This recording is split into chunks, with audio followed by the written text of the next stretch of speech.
Bem-vindo ao debate. Hoje, vamos mergulhar nas ideias de John Lennox. Ele é um matemático, né?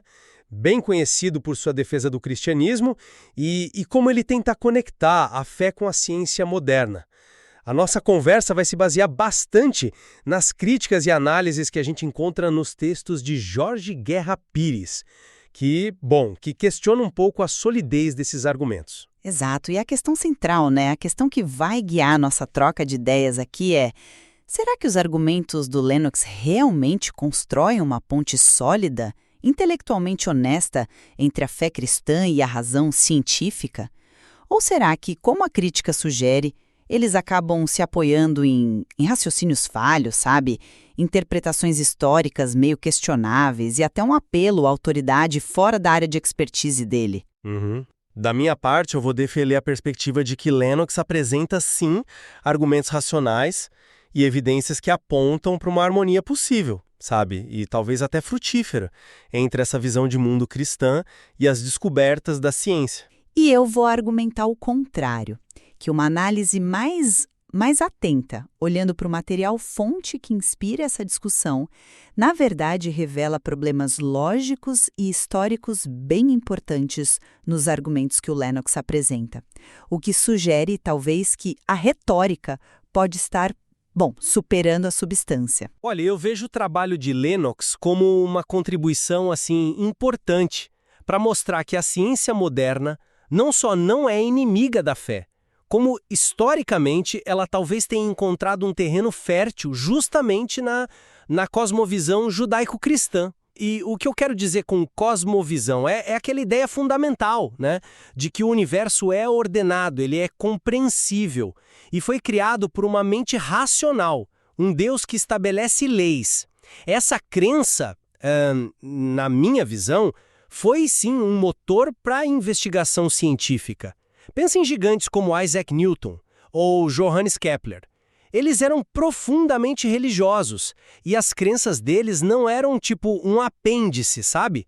Pareciam motivar a busca por entender as leis que Deus teria estabelecido no cosmos. Além disso, o Lennox traz um ponto que eu considero forte sobre a complexidade que a gente encontra no universo e especialmente no DNA. Ele usa essa metáfora de linguagem ou código não para dizer que é literalmente um livro, óbvio, mas para destacar a presença de informação específica, funcional. Para o Lennox, isso não é só um buraco no nosso conhecimento que um dia a ciência vai preencher. Não. É um sinal positivo, entende? Algo que, baseado na nossa experiência de mundo, aponta para uma inteligência criadora. Ele até faz uma analogia simples. Se você vê a palavra saída, exit, escrita em algum lugar, você não pensa que surgiu do nada por acaso. Você infere que houve uma mente por trás. Da mesma forma, a informação complexa no DNA sugeriria uma mente. Portanto, a fé que o Lennox propõe não é uma fé cega, entende? Ela busca se ancorar na razão, na evidência, e se apresenta como talvez a melhor explicação para a gente entender por que o universo é compreensível, de onde vem a informação biológica e até mesmo a nossa própria consciência e nosso senso moral. Eu vejo as coisas de um ângulo bem diferente. Essa narrativa de harmonia histórica, sabe? Quando a gente examina um material crítico que estamos usando como base, ela parece um tanto seletiva demais. Dizer que o cristianismo impulsionou a ciência, isso convenientemente ignora episódios bem documentados de supressão de ideias científicas pela Igreja. O caso de Galileu é o clássico, né? E dizer que foi uma prisão domiciliar confortável? Olha, isso não muda o fato de que foi uma imposição autoritária contra a investigação livre. E tem todo o contexto histórico. Claro que muitos cientistas pioneiros eram cristãos. Era norma cultural na Europa naquela época. E muitas vezes, para você estar numa universidade, para ter apoio, era quase obrigatório ser cristão. Mas isso prova que a ciência deles brotou da Bíblia? Não necessariamente. O próprio Newton, que você citou, ele passou anos tentando decifrar códigos científicos e proféticos na Bíblia. Foi um esforço imenso que, não gerou nenhuma ciência que perdurasse. Já a analogia do DNA como linguagem ou livro Confesso que me parece mais uma metáfora poética do que um argumento científico sólido, de fato. DNA e química funciona bioquimicamente. Não tem semântica no sentido humano, não é lido por uma consciência, entende? E nós temos contra-exemplos bem interessantes hoje em dia. Pensa no SciGene, aquele programa de computador criado anos atrás só para gerar artigos científicos falsos, mas com aparência e estrutura tão convincentes que enganaram revisores de conferências importantes. Ou pensa no ChatGPT e tecnologias similares. Eles geram textos complexos, coerentes, muitas vezes indistinguíveis de um humano, só com base em padrões estatísticos, sem ter a menor ideia do que estão dizendo. Isso mostra, na minha opinião, que estruturas complexas, parecidas com linguagem ou informação, podem sim surgir de processos não inteligentes, o que meio que derruba a inferência direta que o Lennox parece fazer. Complexidade implica causalidade. E, finalmente, a análise crítica que estamos usando como base aqui, ela aponta para o uso frequente de falácias lógicas nos argumentos dele. Por exemplo, usar o prestígio de ser um matemático em Oxford para dar peso a afirmações em biologia ou história. Isso é um apelo à autoridade clássico. Ou basear a necessidade de Deus na dificuldade pessoal de imaginar alternativas. Tipo, não consigo ver como o DNA surgiu naturalmente, logo, foi Deus. Isso é o argumento da incredulidade pessoal. E tem a famosa falácia do nenhum escocês de verdade, né? Que é usada para blindar o cristianismo de críticas históricas, dizendo que quem cometeu atrocidades no passado não era um verdadeiro cristão. Entendo a crítica sobre a história, mas permita-me oferecer uma nuance aqui. Eu reafirmo que a ideia central da cosmovisão cristã, essa ideia de um criador racional, um universo ordenado por leis, ela criou sim um ambiente intelectualmente fértil. Newton e Kepler, eles não viam conflito. Para eles, descobrir as leis da natureza era quase como ler a mente de Deus. Eu reconheço o ponto de que quase todos eram cristãos na época, mas a questão não é só essa. A questão é essa visão específica de mundo que acredita num universo cognoscível, compreensível, porque ele foi feito por uma mente racional, essa visão não seria intrinsecamente mais propícia à ciência do que, sei lá, visões que veem um mundo como caótico ou ilusório ou eternamente cíclico sem leis fixas. A própria noção de leis naturais universais parece se encaixar muito melhor num quadro que inclui um legislador, não acha? Não estou dizendo que foi um caminho sem percalços, sem conflitos, claro que não, mas que a base filosófica ali era favorável. É uma interpretação possível, eu admito, mas eu ainda a vejo como uma leitura um tanto idealizada, que acaba minimizando os conflitos reais. Galileu foi punido, sim, e mesmo figuras bem mais recentes, como José Saramago ou Bertrand Russell, eles enfrentaram perseguição ou ostracismo por causa das suas ideias. Isso mostra que essa tensão entre o dogma e a livre investigação, ela não desapareceu assim tão fácil. E o ponto sobre o Newton tentando extrair ciência da Bíblia e falhando, para mim ele parece crucial.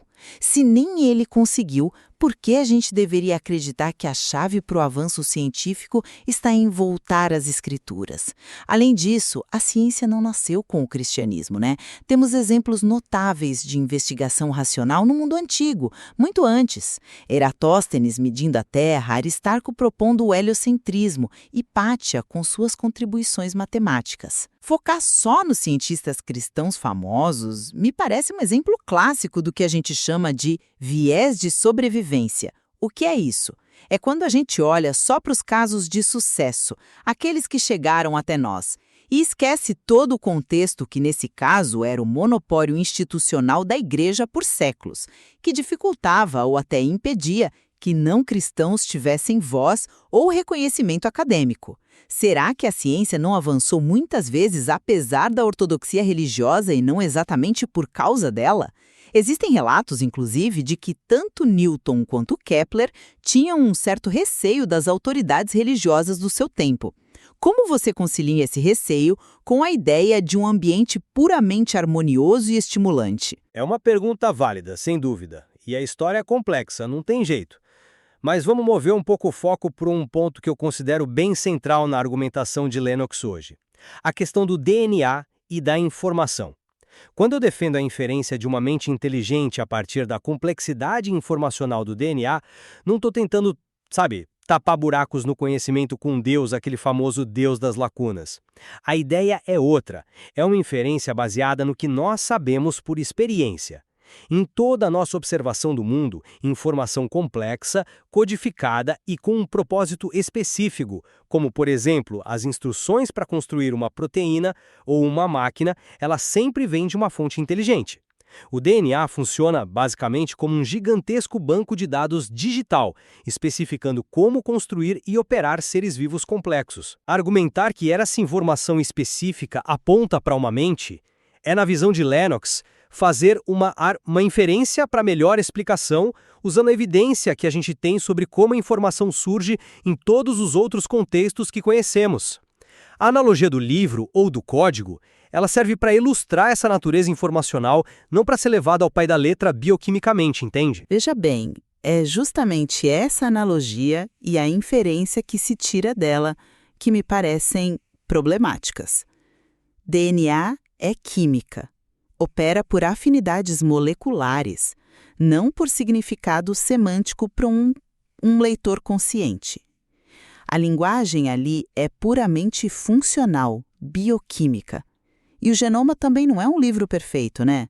Tem enormes trechos não codificantes, o que a gente costumava chamar de junk DNA, embora hoje saibamos que parte disso tem funções regulatórias, mas ainda assim não é o epítome da escrita concisa e direta. Mas o ponto que realmente desafia essa inferência para mim são os contra-exemplos que eu mencionei antes. O SciGen e o ChatGPT. O SciGen era um programa simples, burro mesmo, que criava artigos falsos com estrutura complexa o suficiente para enganar revisores humanos. O ChatGPT, que é baseado puramente em padrões estatísticos de linguagem, gera textos incrivelmente sofisticados sem ter nenhuma consciência ou compreensão real do conteúdo. Esses exemplos mostram, na prática, que estruturas complexas que parecem linguagem ou informação podem sim surgir de processos não inteligentes, não conscientes. Isso ataca diretamente a intuição do Lennox de que complexidade informacional obrigatoriamente aponta para uma mente. Você não acha que usar termos como linguagem, código, mensagem para descrever processos bioquímicos que foram moldados pela evolução não corre o risco de ser um erro de categoria, uma projeção de conceitos humanos na natureza? É um pouco como os antigos que viam desejo nas pedras para explicar a gravidade, uma forma de animismo, no fundo. Entendo a sua preocupação com a analogia. E talvez a complexidade funcional e específica do DNA seja de uma ordem diferente da complexidade meramente estatística de um ChatGPT, por exemplo. Mas essa discussão sobre inferências nos leva a outro ponto sensível que a crítica levanta: a questão da moralidade e como a gente lida com a história, especialmente a história do cristianismo versus outros sistemas de crença ou mesmo de descrença. A posição que eu defendo aqui, refletindo o que se atribui a Lennox, é que, é preciso distinguir o ideal do cristianismo, os ensinamentos de Cristo sobre amor, perdão, compaixão, das ações falhas de pessoas ou instituições que agiram em nome dele ao longo da história. As cruzadas, a Inquisição, o apoio à escravidão por parte de alguns cristãos são vistos como desvios trágicos, contrários à essência do verdadeiro cristianismo. Eu sei que isso atrai a acusação da falácia do nenhum escocês de verdade, aquela ideia de que, se um membro do grupo faz algo ruim, você diz, mas ele não era um verdadeiro membro. Mas, teologicamente, essa distinção entre o ideal e a prática falha é importante. Em contraste, argumenta-se que os regimes totalitários explicitamente ateístas do século XX, pense em Stalin, Mao, Pol Pot, eles mostrariam os perigos de uma visão de mundo que remove Deus e, com ele, uma base que é considerada objetiva para a moralidade. Citações como aquela do Matthew Perry sobre a África, sugerindo que o evangelismo cristão traz um benefício moral que falta em alternativas puramente seculares, são usadas para reforçar essa ideia de que uma base transcendente seria necessária para a ética e para a sociedade. Desculpe, mas essa linha de raciocínio do nenhum escocês de verdade, para mim ela parece uma manobra para fugir da responsabilidade histórica. É muito conveniente dizer que tudo que foi bom foi cristianismo verdadeiro e tudo que foi ruim foi um desvio. E a comparação com regimes ateus é profundamente falha e injusta.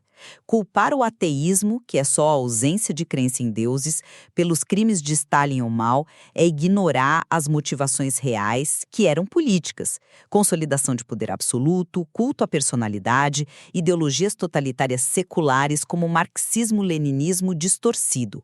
Eles não mataram em nome da não crença em Deus, eles mataram em nome do partido, da revolução, do líder. Aliás, esses regimes muitas vezes perseguiam também pensadores seculares independentes e livre-pensadores.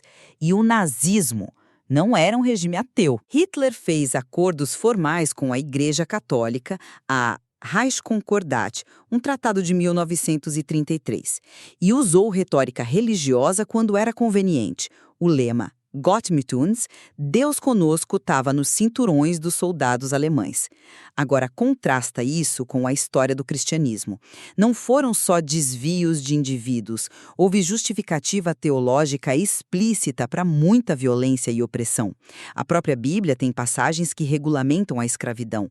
Êxodo 21, Efésios 6,5, tratando escravos como propriedade. No Brasil, a Igreja Católica foi uma das maiores proprietárias de escravos, e suas regras internas dificultavam a alforria. Isso não foi um punhado de maus cristãos isolados, foi algo sistêmico e justificado doutrinariamente por séculos.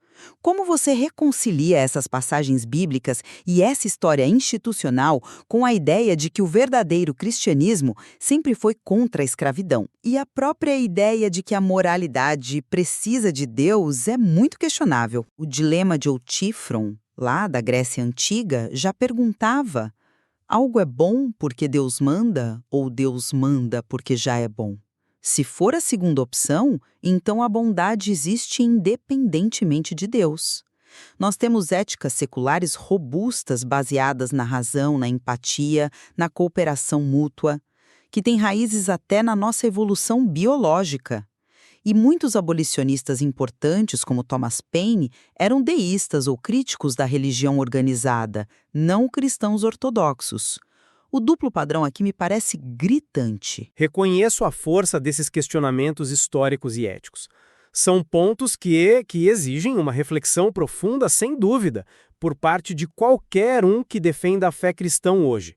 No entanto, voltando aos argumentos centrais que são atribuídos a Lennox, mesmo que eles sejam controversos, eu ainda acredito que eles tocam em questões genuinamente difíceis e importantes. A origem da informação funcional e complexa no DNA, ela continua sendo um desafio enorme para explicações puramente materialistas. A própria inteligibilidade do universo, sabe? O fato de que ele pode ser descrito por matemática elegante e compreendido pela mente humana é algo notável, que pede sim uma explicação.